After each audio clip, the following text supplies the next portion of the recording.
We are back. Hey, we are We are back. back. We are back. We We are are back, ladies and back. gentlemen. 8 o'clock on the East Coast. It is the last Sunday of May. It is almost this close to the end of May, to the beginning of June, to what I believe is the last month of what we have all been enduring for the last almost 2 years.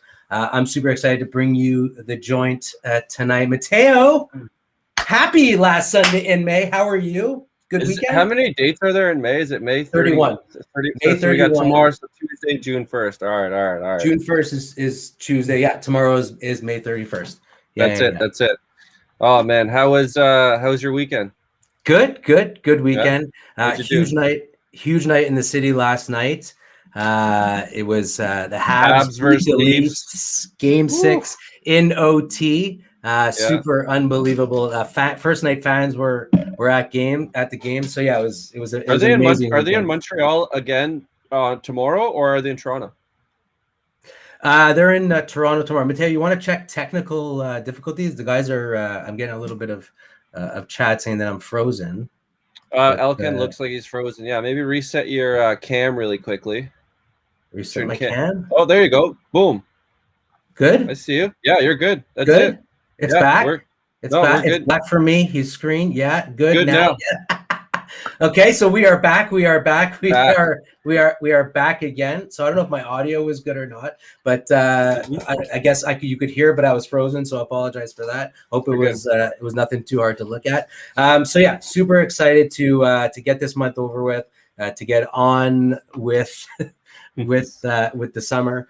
Yeah, we got a big show tonight. It marks our 10th Toke. I have a couple of dear friends on tonight. We're going to be joined by two of the leaders over at Materia Ventures, Deepak Anand and Greg Gorskowski, two good friends of mine. Before we get to that, I want to do a little bit of housekeeping. A couple of things that I want to get to. Last, I think it was last show or the show before, we had a giveaway that was going to be sponsored by Carmel and Kooky. This is a Kooky jar in here. Kind of hard to see, but it's super interesting. They were one of our sponsors. So this giveaway was won by Mr. Dave Martin in Kelowna, who liked the last stream and then shared it. And we did this random draw. So Dave, I'll reach out to you. You'll send me your shipping information. I'll get that over to you. Tonight's giveaway. Tonight, by no coincidence, tonight we have a gift pack going out by Hexo. So we have something from Up. We got something from Original Stash. I got some stickers, some pins, some pouches, some patches, all that good stuff from Hexo. What I don't have is anything from ReadyCan yet, but obviously the week was capped by that big deal that happened. So shout out to everyone at Hexo for shaking up the industry. Quite the big deal. Interesting to see how that plays out. I know people were commenting. So yeah, we'll jump into a bunch of those topics and more with the guys from Materia. So with that being said, Mateo, you want to roll the intro and we'll jump into the 10th Toke featuring Deepak Anand and Greg Gorskowski from Materia Ventures. We're rolling it in.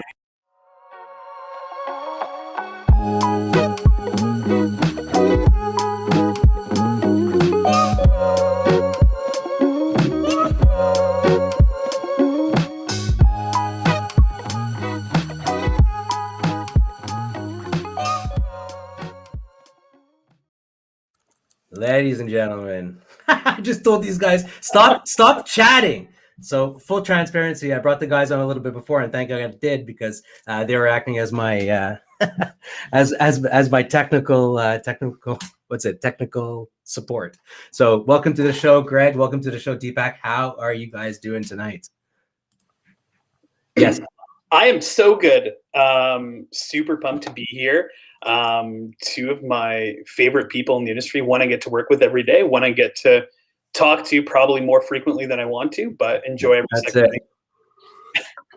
Deepak, how are you?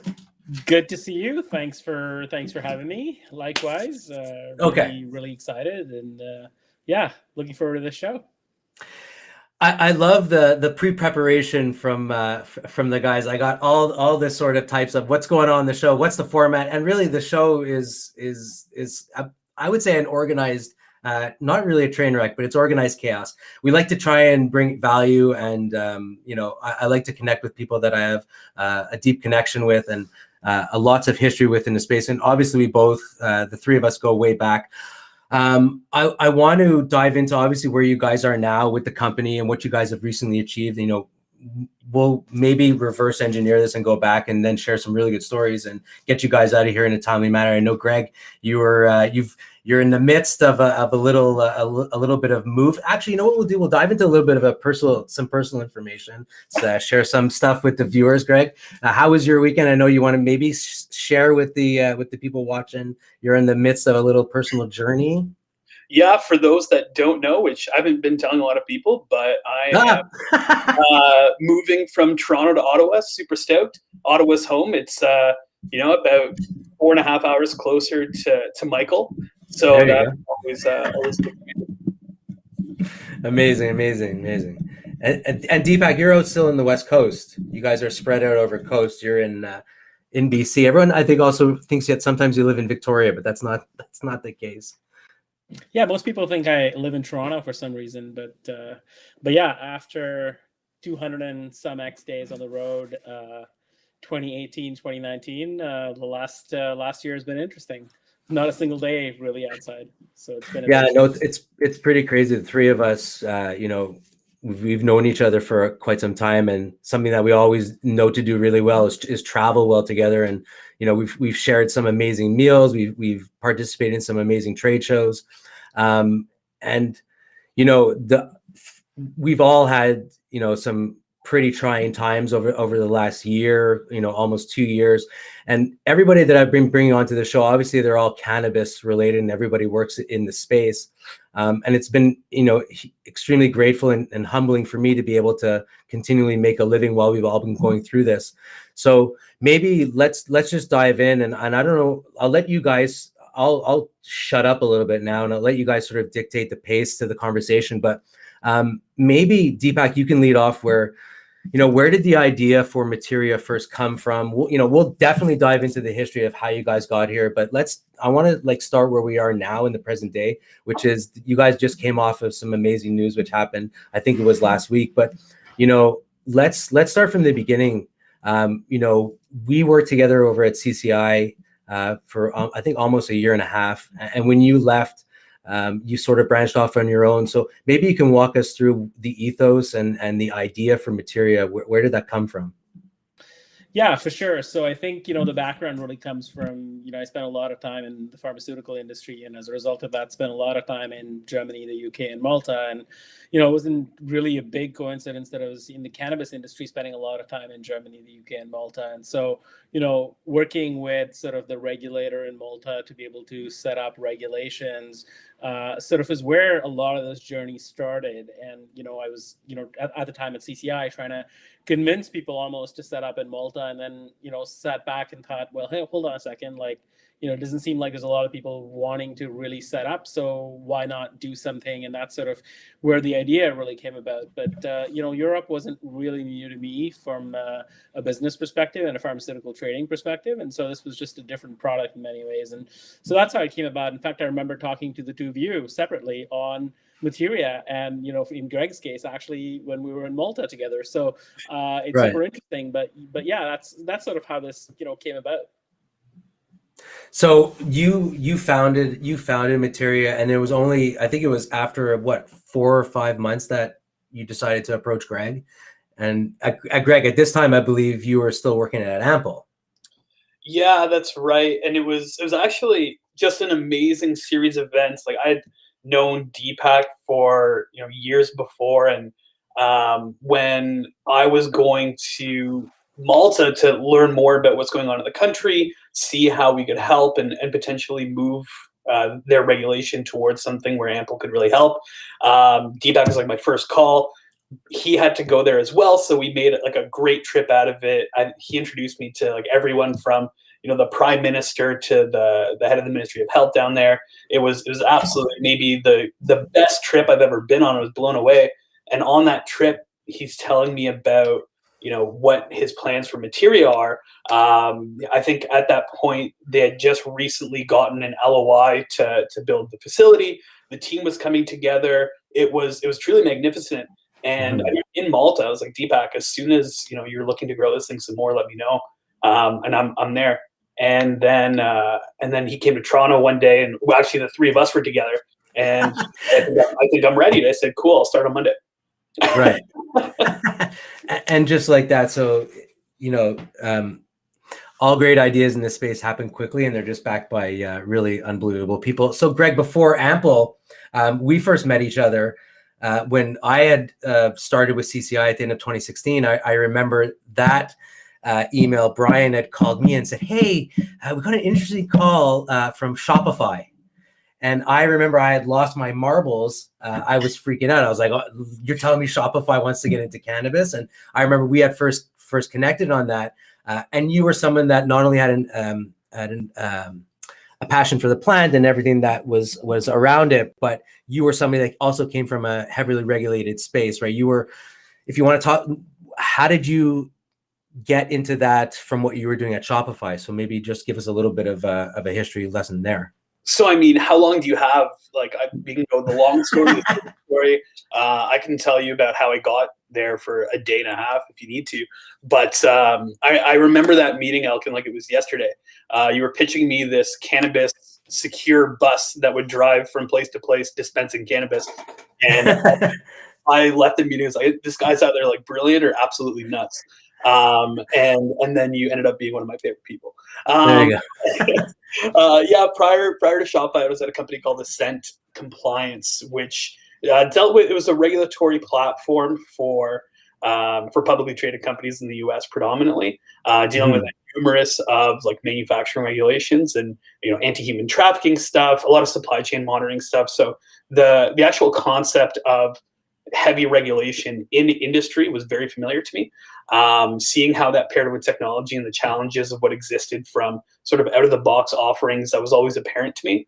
How I got into cannabis at Shopify was a whole other thing, and it kind of married that regulatory background really well. Where I was in sales at the time, and Harley Finkelstein, the COO, kind of came running into the sales office and said, Greg, like, are you free at noon?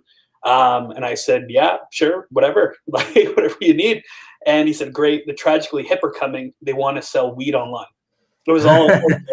And I said, okay, great. And then he said, what do you know about it?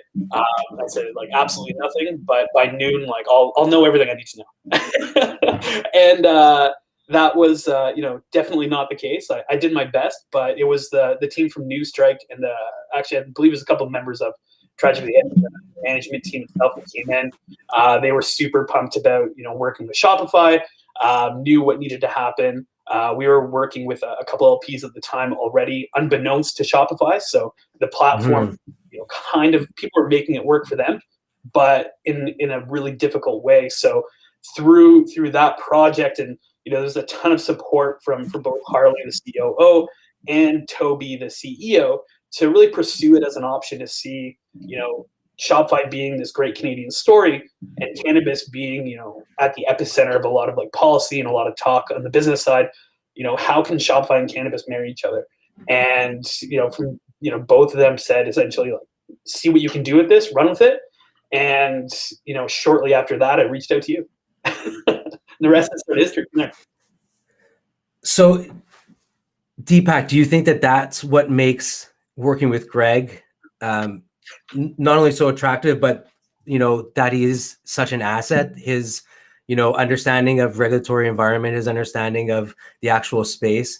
I mean, like, how did you, from a CEO founder perspective, understand how you wanted to scale Materia? Like, you obviously went into a market that's not anywhere near an adult use, right? When we're talking about the EU, it's strictly medical, and even that supply chain has had many hurdles. So from your perspective as a founder, getting, leaving arguably the most successful regulatory compliance team to start your own thing, like, what are you looking for from that startup perspective and the ability to work at scale and at speed? So I guess the question is, what made Greg sort of that key that you were looking for from a biz dev perspective, and then what were you looking for on a larger picture as you scaled this team? Well, first and foremost, it's being able to have a meal. So, I'm all about food and I'm a food guy. So, unless you can go to a really good restaurant and have some good food, forget about it, man. There's no working there. So, Greg definitely checked the box there.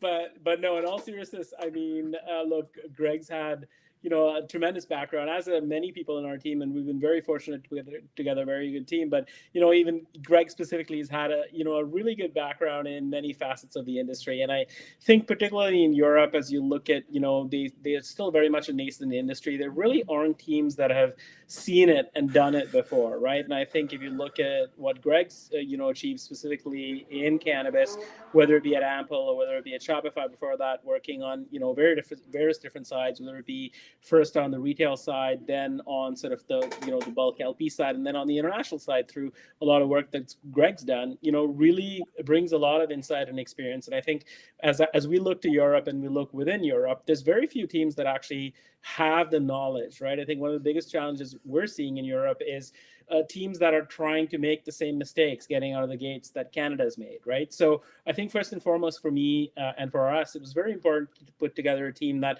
will learn from there. So we're not starting at 1.0, we're starting really at 2.0 or 3.0. So that was, a really important thing. And, understanding regulations is critical, because if you're in the cannabis industry, you're basically in the regulatory industry. And so if you don't understand that very carefully and very closely, forget about it. I think you're going to see a lot of sort of hindrances and roadblocks. And so, expanding further from Greg, as we put together the rest of the team, whether it be Nick or whether it be, a variety of other people on our team, they're all super experienced and, have seen some of the mistakes being made in Canada and elsewhere, and not wanting to repeat those mistakes. So we're very fortunate to have a great team.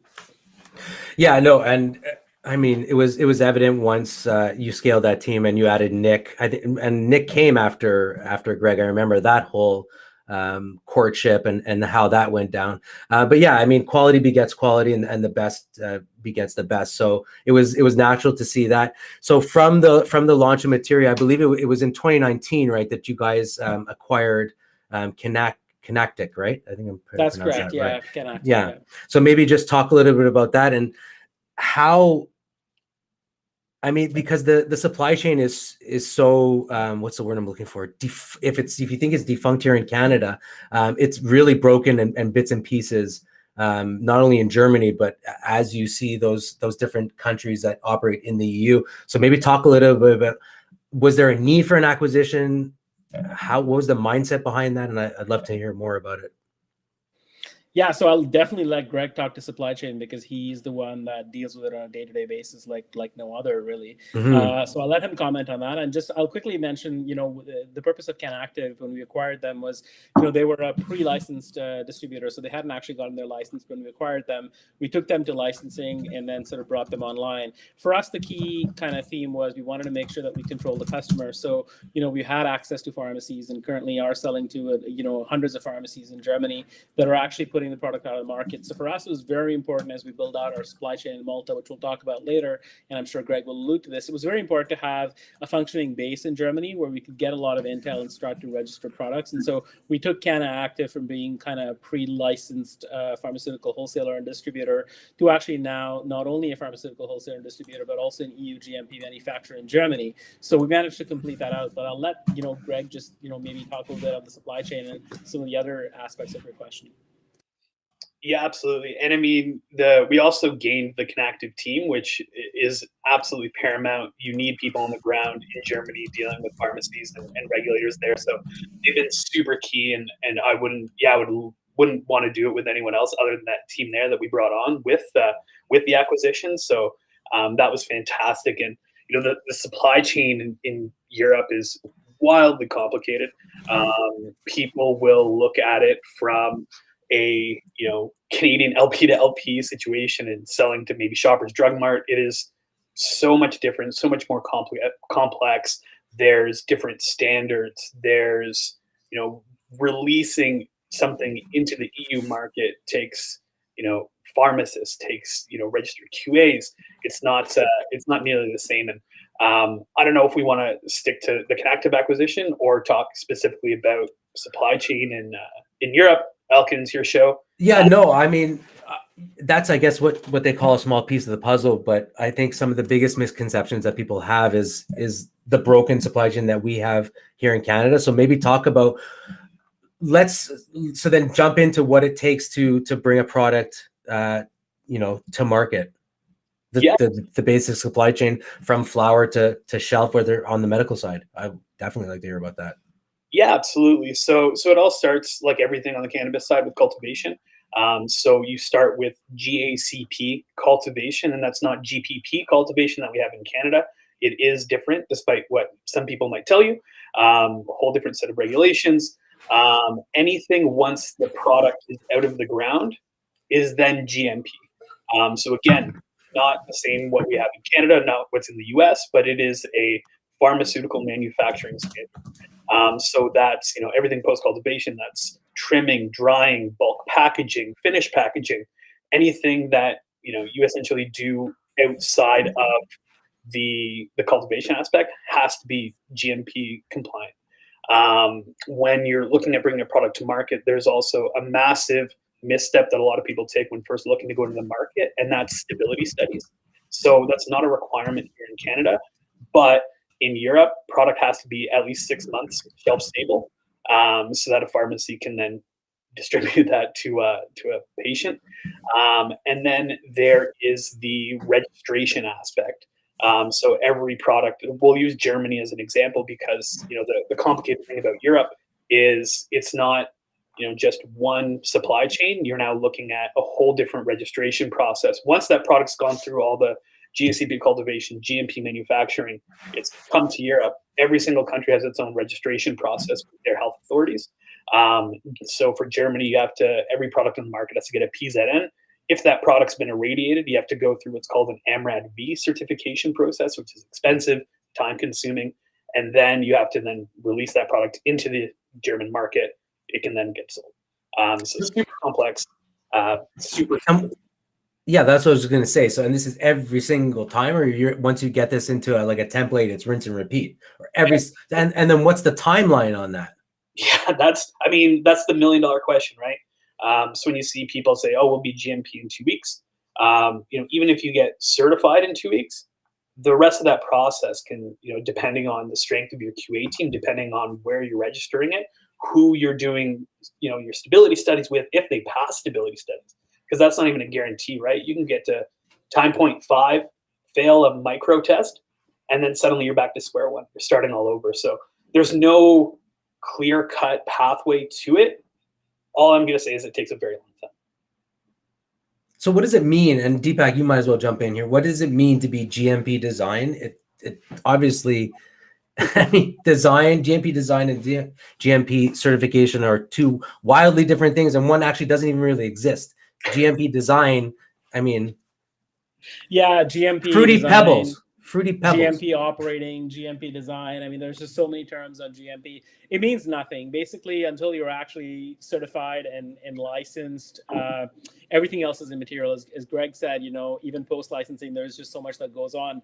But even to getting EU GMP licensing, it is an incredibly difficult process. And Michael, you and I have worked with a number of companies in Canada that have tried to get EU GMP. In many cases, they don't pass, period.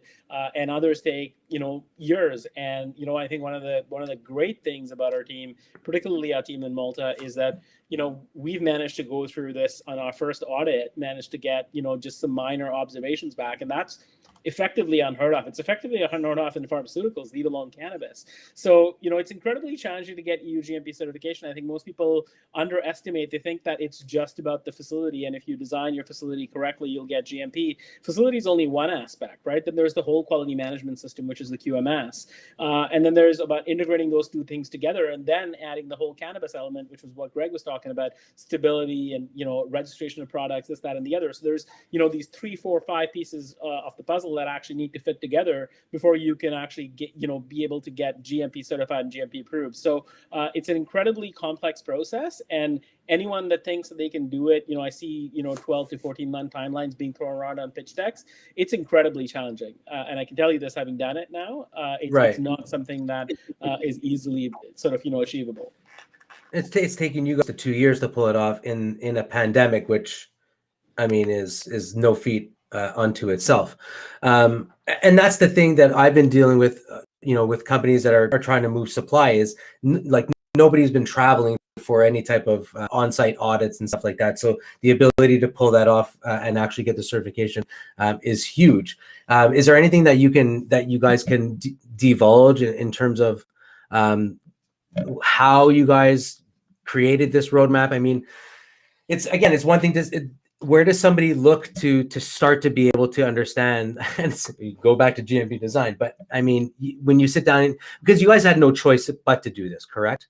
I mean, your limitations in Malta only go so high. I'd love to know anything that you guys could share with the people that are watching and listening in terms of what the preparation is like and what the actual process is once the audits do start.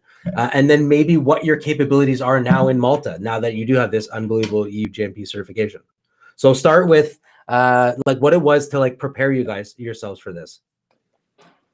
I'd say the big thing, and Greg, jump in whenever. I'd say the big thing is a team, Michael. You need to have a QA team. Our team on the ground has, combined with an experience between them, 50, 60, 70 years of, pharmaceutical regulatory experience. And I'd say that's critical is, you need to make sure that you have a team on the quality assurance side that really understands what they're doing and understands not only pharmaceutical design and quality management system build up, but then also understand cannabis. And that's unique for Canada, leave alone Europe. It just doesn't exist. So I would say for anyone trying to start out, never underestimate how long it's going to take. It's always going to take longer than you think that it's going to. So that definitely is number one. Second thing is, you want to have a really good team, and you want to make sure that your team fully understands GMP, fully understands cannabis, fully understands product registration. I mean, you need to make sure you reverse engineer the end market and then sort of figure out how you're going to fit the puzzle and the different pieces between that. So I would say, those are two critical things, but I'm sure Greg will have more to add to that. Yeah, absolutely. Greg's like, get my board out. Here we go. All right, cue the lights, PowerPoint. So Deepak nailed it. It's all in the team that does it, and it's having faith in the people on the ground. And I was super fortunate enough to spend a lot of time in Malta pre-COVID with the team while they were building at this facility, and seeing the level of detail that goes into the smallest of things in a GMP facility would absolutely shock you. And it's trusting and having a team that's done it before, and then B, trusting that team to know what's best in that area. I'm not an architect. I'm not an engineer. I know cannabis and I know tech pretty well. So it's really, that team is wildly important. I would say the relationship with the regulator, incredibly valuable. It's something that a lot of our team has really solid relationships with the MMA in Malta. I know Deepak and them are quite tight, as Deepak. He has the key to the city. Big time.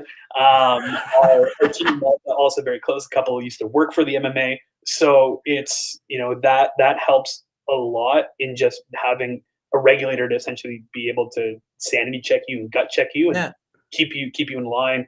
And at the end of the day, when you're building to a pharmaceutical standard with such a variable plant.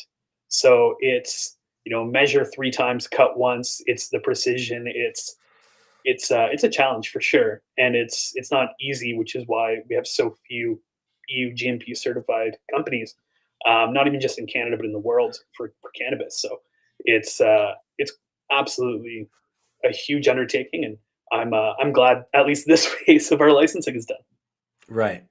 And now the capabilities, like give us an update. Like what are you guys looking to do now, and what are you allowed to do with this certification? I'm happy to start. Unless you don't, I mean, we don't want to give away trade secrets here, but I mean, it's obviously you guys are looking to do business, and so yeah, or what are your capabilities bringing in flower, processing flower? Where are you looking to move it? Obviously, you're going to be moving it to Germany. For sure, amongst other countries.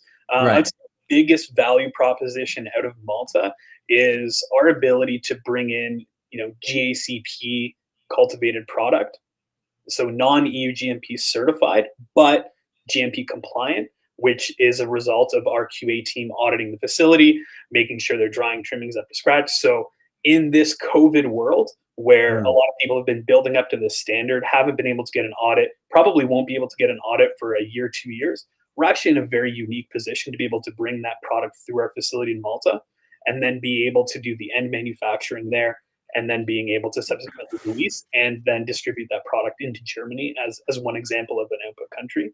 So that's definitely a differentiating factor between us and some other companies in the space. Really looking forward to just turning the taps on. We're very close. Yeah, and I add further to that, that's sort of, Michael, when we set up the facility, we set it up in effectively 3 phases. Phase 1A that we call is what Greg kind of talked about, and that's sort of the dried flower side. I mean, dried flower still makes up majority of the market, right? I mean, it's over an 80% market in Germany is effectively for dried flower. So it's a very large percentage of the market. So we decided to step by step figure this out and say, what do we want to focus on first? And so the first thing to focus on was, as Greg said, GACP to GMP effectively on the flower side. But then the next phase is going to be sort of bulk oil processing. And then the third phase is going to be, extraction and getting derivative products into the market. We're now starting to see extracts really pick up in Germany. It's still a small percentage of the market today, but it's going to be a quickly growing one. And this is my, back to my original comment on sort of, experience and where the market's going.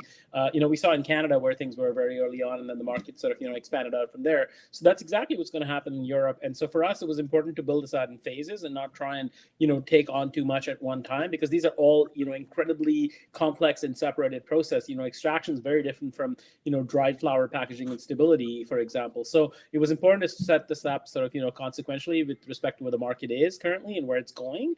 And so that's how this was set up. And then, Germany is also really important for us. And, people often dismiss sort of the EU GMP aspect in Germany, but again, we're only a handful of wholesalers in Germany. And that also allows us to bring in product from outside of the country that is EU GMP certified, whether it be places like Australia that still need to QP release products into the European market. So, it's a very much a phased approach and a step-by-step approach that's been taught from a revenue perspective, right? I think what people often miss out in many cases is, maybe let's go to France because it will make a great press release, but you're effectively giving away product out for 2 years and you have no certainty of remaining on the market post those 2 years. So, unfortunately or fortunately for us, we've had to really focus on revenue and what are the immediate revenue generating opportunities, as opposed to trying to, issue out some press releases that say, oh, now we're in France and, we're going to get product away for 2 years. For us, it was trying to set up the base, which is Malta now, to be able to capture where the market is. For us, Germany is markets 1, 2, and 3.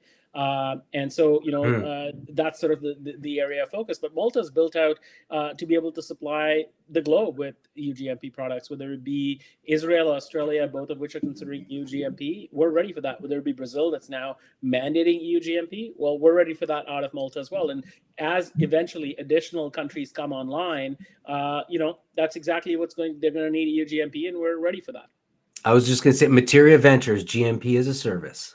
You like that? But yeah, it's like you said, it's extremely hard to get. We've gone through a pandemic. You guys have gotten it. You're in a key position now, and let's go. I know we've had some interesting conversations, and again, this month for me, and I just feel it is a huge tide will turn. So what's sort of the balance of the year looking like for you guys? Like, when does travel pick up? Let's put a little Materia aside for now. Let's get into some fun conversations. Greg, you're moving. I'm coming to see you in July. And then what's going on? Deepak, I know you're itching to get going. What's the summer look like for you? So yeah, I'm surprised that Greg's actually moving to Ottawa, because at one time I know Greg was. You didn't know that? So where's my breaking news headline here? Hold on a second. No, Deepak, go ahead. Deepak knew. Deepak was one of the few that knew. But it's really funny. I think maybe once or twice a week I'll get a text from Deepak saying okay, when do you think we can fly? Let's go. Oh my God, breaking news. that is incredible. But yeah, it's and I'll say this to anyone who hasn't done it before, but traveling with Deepak is a different experience than traveling by yourself. I've never seen anyone treated better in any circumstance than Deepak is at the Air Canada Lounge at any airport around the world. Because if he is, you could bet that either he gets on the plane to the hotel or in a cab, he's calling Air Canada, and it's like, do you not know who I am? But it's incredible. Anytime I have like flight problems, I ask Deepak to call, because it's like otherwise. I remember I was flying to Copenhagen, and my flight, I was in Ottawa, and I was going Ottawa, Toronto, Copenhagen. My Ottawa flight was like 4 hours delayed. We were sitting on the runway, and they put me on a flight like 3 days later with my bags were MIA somewhere in Pearson. And I showed up at the office the next day, and Deepak's like, "Aren't you supposed to be in Copenhagen?" Well, this happened. Like 20 minutes later, he said, "Head to the airport. Like, your bags are waiting for you. You're on the next flight. Like, be there in 2 hours." It's something else. I've been in the presence of someone who's lost their luggage, and Deepak knows, and he's like, "I can get your luggage. Hold on a second. I'll get your luggage." Yeah. And So where are we traveling? Where are we flying? What's going on? I know I'm fingers crossed, hoping to head to California in the middle of July for a little shot. I'll probably be in Toronto in June. That's my immediate travel. And then trade shows kick up in September. I know we have MJ Biz in October, which Greg's not going to. He said, Deepak, he does not want to go to Vegas. And even that Vegas is back open. So yeah, like Deepak, what do you have planned? Do you have anything like pegged besides MJ Biz? Well, so yeah, MJ Biz, I think, is happening in October, as you mentioned. I know Lyft is doing their show in October. Where? November, in Toronto. There's still Lyft? Yeah. I didn't know. Metro, whatever the company's called, is taking over Lyft, and they're doing their event, I think, in Toronto. So sick. I had nowhere to go in November. Now I'm tentatively scheduled to do that. Nice. Yeah. And when do you guys expect to be able to go back to Malta? ASAP. I think the first chance we can. Like Deepak and I are, first stop Malta, second stop Germany, and then we've built this list of partners and people to see. Deepak and I were planning a huge trip, like pre-COVID, right before that we're going to do, like, I don't know, 6 countries or something like that, and obviously we couldn't. So, and that list just has kept getting bigger and bigger. So that'll be a lot of fun. So what do you think about Canada? Cold in the winter? No. I mean, like, in terms of like where we are as an industry, what do I know? Like my views, and I'll let them out there, see if I can create some conversation. I think we have a very, very hard, at least 1 to 3 years coming, and I think that acquisition from Hexo last week of ReadyCan is evident. I mean, we're talking about one of the big top 5 LPs who went out and spent close to $1 billion to get what is quote unquote a adult use retail leader. But like, Deepak, where do you see us going in the next 1 to 3 years? I know we're quickly approaching 700 LPs. By the end of this year, we'll probably have 2,000 stores in Ontario. Some Canadian thoughts to share? Yeah, look, I mean, I don't get some of the acquisitions. I mean, I think the ReadyCan one actually was quite smart. Some of the other ones I don't understand, particularly some outdoor cultivation and some larger cultivation. I think just having large cultivation facilities by themselves is not enough. I think you need to really deep dive into what are they producing, what are the genetics, what are they actually putting out. I think a lot of analysis and metrics are being made onto store shelves and getting store shelves, which I agree is incredibly complex and challenging, but just getting onto shelves and having market share today doesn't mean anything, right? I mean, one of the biggest fundamental, not issues, but really challenges in the Canadian industry is that, you can sell a whole bunch of stuff into provinces. It might not be easy, but you can do it, but it doesn't stop there. The provinces can sell all of that shit back, right? So just because you've had sell through into provinces or have shelf space today doesn't mean you're guaranteed to have shelf space in the future. I certainly think that, the march of sort of, micros is picking up, and I think there's going to be space for micros and craft cultivators and differentiated products. But there is a lot of product on the market, and I think it's just about to get worse. I think you're going to see more culling of products off the market. And so, it's going to be very interesting to see what happens in this market, particularly. as Health Canada continues to license. And I think it was Deloitte had a webinar I attended last week, which was great to see some of those craft cultivators getting some amazing spotlight. But what was I going to say? But I also think, Michael, just like there's so much more that still needs to be done in the Canadian market, right? I think we put ourselves in this box and say, yes, this is the way the market's going to be, and I think it's going to be like that, unfortunately. But it's really sad that nothing's really happened on the CHP side, right? Whether it be cannabis health products as an example, or NHP products, or even just CBD, right? Like just CBD. Like, we regulate it the same as THC. We've missed the boat on the international side. I, in the UK, can't buy anything from Canada because I'm selling CBD that's legal in the UK that I have to bring in from the US or China as examples because I can't bring it in from Canada. Australia has got CBD that's over the counter. You can't buy it from Canada. So, I feel like there's still so much that needs to happen on the regulatory front here that's very easy for us to sit here and say, it's challenging, this, that, and the other.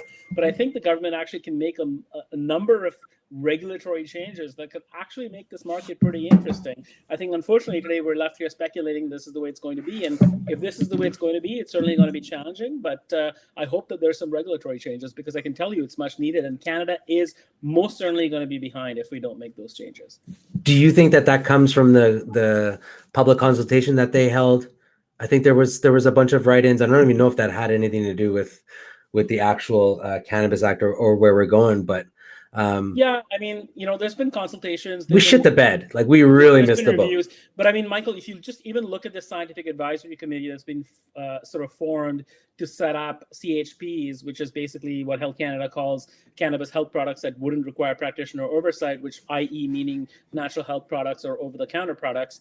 It's people that don't understand the industry, have never had experience in cannabis, and unfortunately are going to create some regulatory policies that might not be what the industry desperately needs and wants, right? I think that, issuing more licenses is one thing, and I think you can still issue more licenses if you have more products that you can put onto the market. But I think this issue on the regulatory side needs to be resolved. It needs to be resolved now. Otherwise, you're going to see challenges in this market for the next couple of years.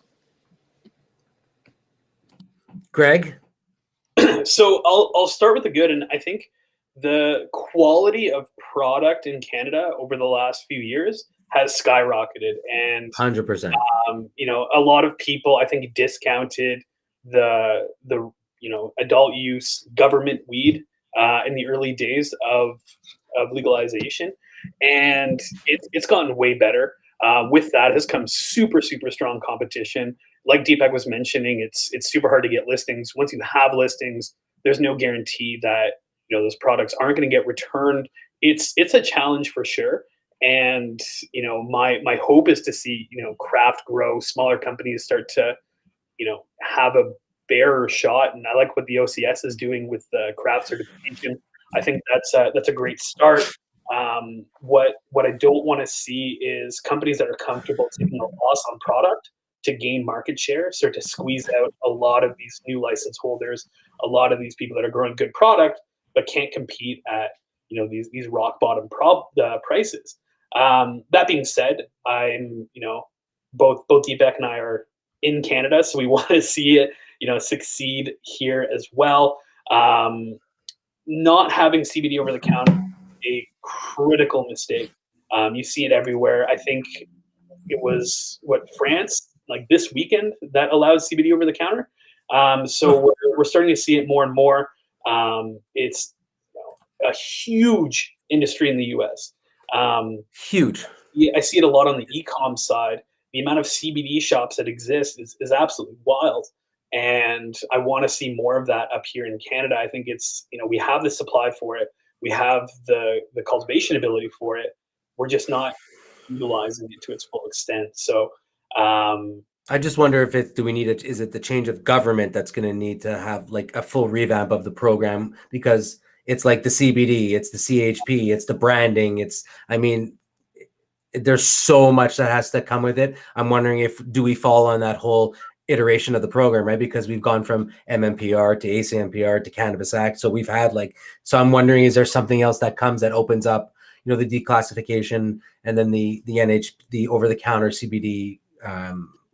Well, I almost think, Michael, it's got to be the government's got to look at this now from a commercial lens, right? I mean, the cannabis industry is almost as large. I believe I heard a couple of people say as large as the auto industry, right? And so if this was the auto industry that was struggling, would we not jump to make regulatory changes because now we're worried about the commercial side of things?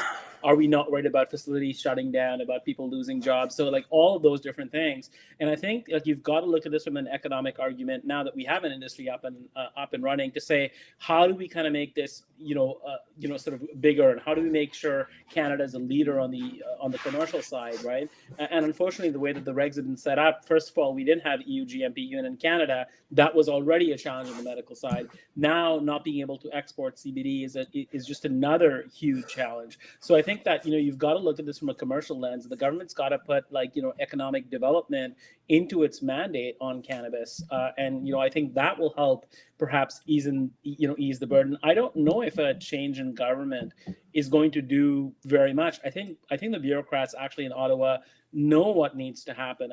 It's just a matter of actually making those changes. Needless to say, there's a ton of work to do in Canada. There's a ton of work to do in the EU, and the States is just ramping up, which is why I'm super, super excited. Guys, this has been really, really good conversation.